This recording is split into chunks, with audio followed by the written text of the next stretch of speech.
शुरू हो या किधर जा रहा है? मैं दफ्तर दफ्तर क्या करने जा रहा? आज तो छुट्टी है। मेरा गीता ना जो मेरा ओवर टाइम का मूड है। यही ओवर टाइम घर लगाया होता तो भाड़ा तो है डालो निराम से उठा देखी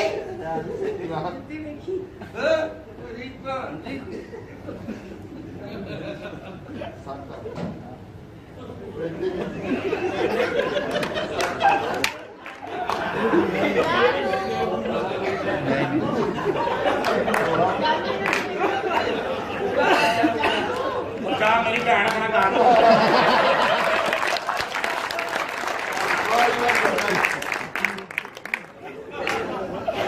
वो भी कलाकार सारे ड्रामा राइटर लगे इसको मुसुकी तुम क्या ये अंदर से अपनी बेटी बेटी क्यों नहीं?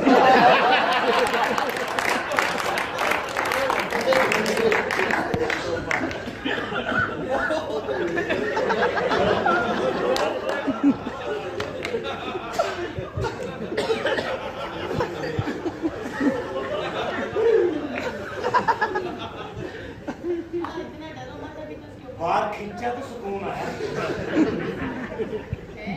ज़मीना पेटी ऊंची केस मैं 5 मिनट कमरे चो लेट की हो गया तू एक गैर बंदे ना पे के रंग रलियां बना रही है ऊपर दर्द कर रही है ओ पुकारता बस तू है ही बगारत। अपनी शरीफ जनानी पे शक कर रहा। पहले ये तो पूछ उसका मेरा रिश्ता क्या है? ये रिश्ता तेरा मेरी सगी बहन है और तूने बहन भाई के रिश्ते पे शक करा।